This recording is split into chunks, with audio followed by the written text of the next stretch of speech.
वक्रतुंड महाकाय सूर्यकोटि समप्रभा निर्विघ्नं कुरु मे देवा सर्वकार्येषु सर्वदा। ओम गणपते नमः। गणेश जी के दिनों की शुरुआत हो चुकी है और नई नई चीज़ों को लेकर गणेश जी को मनाने का जो त्यौहार है वो शुरू हो चुका है। आज हम आए हैं मध्य प्रदेश की राजधानी भोपाल के 10 नंबर इलाके में, जहां देश के दूसरे भगवान जी विराजमान हैं जिनकी 10 भुजाएं हैं। पहले मैं आपको मंदिर के दर्शन करा देती हूं कि गणेश जी 10 भुजाओं वाले यहाँ पर बैठे हुए हैं, जिनको महागणपति के नाम से भी जाना जाता है। तो देखिए ये वही मंदिर है जहाँ जो गणेश जी है वो 10 भुजाओं वाले हैं, जिनकी पूजा करने के लिए लोग दूर दूर से आते हैं। इसकी जो स्थापना है वो 50 साल पहले हुई थी। उसके बाद से लगातार गणेश जी को वही मान्यता के साथ पूजा की जाती है। और यहाँ पर पंडित जी भी हैं, उनसे भी हम बातचीत करेंगे कि आखिर 10 भुजाओं वाले गणेश जी का क्या विशेष महत्व होता है और आखिर उन गणेश जी को क्यों पूजा जाता है। ये महागणेश जी हैं और इनकी 10 भुजाएं हैं। जो गणेश जी हैं वो गौरी पुत्र गणेश जी हैं। गौरी पुत्र गणेश जी में 4 भुजाएं होती हैं। एक दंत दयावंत 4 भुजाधारी, माथे सिंदूर सोहे मूसे की सवारी। यह चतुर्भुज गणेश जो हैं ये गौरी पुत्र हैं और ये गणेश जी जो हैं ये महागणपति हैं। महागणपति का वर्णन हमारे यहाँ शास्त्र में आया है कि जैसे हमारे विष्णु भगवान क्षीर सागर में निवास करते हैं, ऐसे ही महागणपति का जो लोक है, महागणपति जी का लोक जो है वो गन्ने के समुद्र के ऊपर एक टापू बना हुआ है और यह पीछे जो चित्र बना हुआ है यह उसी टापू का चित्र बना हुआ है। इस टापू के मध्य में ये पारिजात वृक्ष बना हुआ है। पारिजात वृक्ष के नीचे भगवान महागणेश जी सिंहासन के ऊपर विराजमान हैं। यह महागणेश जी का विराट स्वरूप है और हमारे यहाँ कहा जाता है कि विद्यारंभ विवाहे च प्रवेशे निर्गमे तथा संग्रामे संकटश्चैव विघ्नस्तस्य न जायते। भगवान गणेश जी का पूजन प्रत्येक शुभ कार्य में किया जाता है। विवाह में किया जाता है, विद्यारंभ में किया जाता है, गृह प्रवेश में किया जाता है, सभी कार्य में किया जाता है। तो प्रश्न ये आता है कि भगवान शिव पार्वती जी के विवाह में भी गणेश पूजन हुआ था, तो इन गणेश जी का पूजन हुआ था। ये निराकार स्वरूप गणेश जी जो हैं इन्हीं का पूजन शिव पार्वती जी के विवाह में हुआ था और इन्हीं के आशीर्वाद से 4 भुजाधारी गणेश जी भगवान शिव के यहाँ प्रकट हुए थे। इसलिए ये महागणेश जी जो हैं ये गणेश जी का विराट स्वरूप है और इसकी प्रतिमाएं जानकारी में 2 स्थान पे हैं। एक तो महाराष्ट्र में पेशवा के मंदिर में सातारा में है और दूसरा भगवान का श्री विग्रह यहाँ पर विराजमान है। क्या हम नॉर्मल गणेश जी को जैसे लड्डुओं का भोग लगाते हैं, पूजन करते हैं, 10 भुजाओं वाले गणेश जी को भी पूजने के लिए हम वही चीज़ों का इस्तेमाल करें या कुछ खास? सभी देवताओं का पूजन एक ही समान होता है। पान, सुपारी, झंडा, नारियल, प्रसाद, सभी देवताओं के पूजन में कोई अलग अलग चीज़ें नहीं लगती हैं। सभी देवताओं के पूजन में जो हमारे पूजन की सामग्री है रोज की, वही सामग्री लगती है। गणेश जी के दिनों की शुरुआत हो गई है, तो क्या कुछ खास होने वाला है 10 दिनों में? 10 दिनों में यहाँ गणेश जी का पूजन होगा, दर्शन होगा, आरती होगी और अंतिम दिन यहाँ पर भंडारे के प्रसाद का वितरण किया जाएगा और गणेश मंदिर में यहाँ पर रोज हवन किया जाएगा।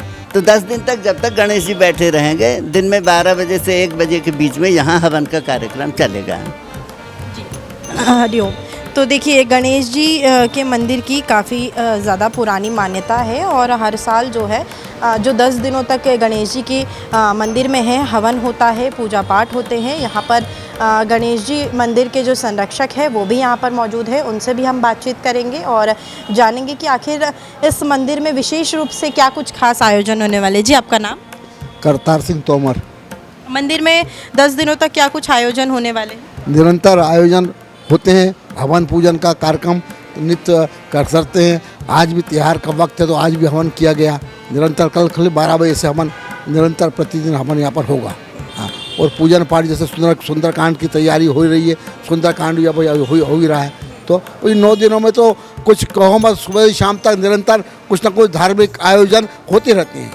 और ये जो दान की जो राशियाँ आती है इसका आप लोग क्या कैसे उपयोग करते हैं? ये मंदिर की इसमें ही उपयोग करते हैं। 2 कर्मचारी हैं, पूजन पाठ का सामग्री है, पंडित जी हैं, इस तरह का काम होता रहता है। अच्छा, और प्रत्येक साल ऐसी तरीके का आयोजन यहाँ पर होता है? हर साल इसी तरह भव्य आयोजन होता है। भक्तों की भीड़ क्या गणेश जी के समय में ज़्यादा बढ़ जाती है? वो तो स्वाभाविक है कि गणेश जी के समय में भक्तों की भीड़ ज़्यादा बढ़ जाती है बहुत। और नॉर्मल डेज में? नॉर्मल डे में भी लोग जिनको आना है वो तो आते ही आते हैं। हाँ, पर जैसे बुधवार है क्या, तो बुधवार को दिन यहाँ गणेश जी पर ज़्यादा भीड़ होती है। जैसे मैंने आपको ये बताया था कि हमारे एक मित्र थे, वो बैरागढ़ से यहाँ गणेश जी को प्रसाद चढ़ाने आए थे। एक स्मरण बताएं आपको कि एक लड़की विदेश में गई और उसकी मनोकामना पूर्ण हुई, तो यहाँ पूरा उसने प्रसाद चढ़ाया और जितने समिति के लोग हैं सबको 500 रुपये जबरन देके गई, वो नहीं बोलने मेरा। तो इस तरह का यहाँ ये छोटे गणेश जी की महिमा अपरंपार है। उमेश यादव नाम है। कैसा लग रहा है मंदिर? बहुत बढ़िया, बहुत प्राचीन मंदिर है। मेरे ख्याल से सबसे प्राचीन मंदिर यही है यहाँ का, गणेश मंदिर के नाम से। और मैं कहती 30-40 साल से हम लोग इसको देख ही रहे हैं मंदिरों को, जब से। बहुत बढ़िया है। आपके साथ कुछ ऐसा हुआ है कि आपने मांगा हो वो पूरा हो? बस भगवान कहते हैं बढ़िया, सबको प्रेम रहे सबके साथ में, और आशीर्वाद सबका बना रहे सबके साथ, यही भगवान चाहा अपन लोगों ने। जी अंकल, क्या नाम है आपका? मैं रमेश चंद्र अग्रवाल हूँ और विगत लगभग 40 वर्षों से देख रहा हूँ मंदिर। और हमारे जो संरक्षक जी हैं श्री तोमर जी, यहाँ उनके अथक प्रयास से महागणेश जी यहाँ विराजे हैं और लोगों की बड़ी मनोकामनाएं पूर्ति होती हैं। मेरा नाम पंडित पुष्पेंद्र कुमार द्विवेदी है। मैं जिस स्थान पे खड़ा हूँ यहाँ पर हमें लगभग 7 साल पुजारी का काम करते हुए हो गया जी। मंदिर में क्या विशेष? मंदिर में जब मैं शुरू में आया तो जो हमारे आपको गुरुदेव बताए होंगे विशेषता वही सब है। अब उसी चीज़ को हम ही बताएं आपको तो डबल हो जाएगा। नहीं, जैसे 10 भुजाओं का अपन ये सवेरे प्रातः 5 बजे से यहाँ गणेश जी का अभिषेक प्रारंभ हो जाता है। अभिषेक 5 बजे से लेकर के 6:30-7 बजे तक चलता है। इसके बाद इनका श्रृंगार होता है, फिर इसके बाद नैवेद्य इत्यादि भोग से इनको भोग लगाया जाता है। इसके बाद यहाँ पर बैठ करके गणेश अथर्व शीर्ष हो गया, संकट नाशन स्तोत्र हो गया, और जिसकी जो कामना है वो संकल्प लेकर के यहाँ पर स्तोत्र वगैरह का पाठ होता रहता तो है। ये जो गणेश जी की जो पूजा है सुबह 5 बजे से होती है, ये प्रत्येक दिन होती है कि सिर्फ ये 10 दिनों के लिए? अभी ये 10 दिनों के लिए है, बाकी प्रत्येक महीने हर दिन सवेरे 7 बजे से होती है।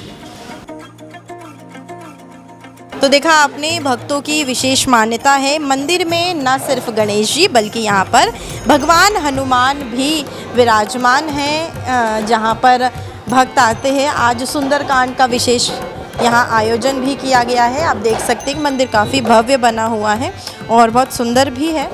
ये देखिए, ये बब्बा जी विराजमान हैं जहाँ पर आज सुंदरकांड का आयोजन किया गया है। यानी कि मंदिर में भगवान गणेश के अलावा हम यहाँ भगवान हनुमान के भी दर्शन कर सकते हैं। यहाँ पर मंडली वाले भी हैं, उनसे भी हम बातचीत करेंगे, उनसे जानेंगे। भैया क्या नाम है आपका? अमित यादव। कैसा लग रहा है आपको सुंदरकांड है? बहुत मस्त लगता है। हर ट्यूसडे आते हैं हम लोग। प्रत्येक ट्यूसडे को यहाँ पर आयोजन होता होता है आयोजन, मस्त लगता है। 3 घंटे मस्त सुंदरकांड चलता है। शाम को 5 बजे से स्टार्ट हो जाता है तो 7:30-8 बजे तक आरती समापन के टाइम हो जाता है।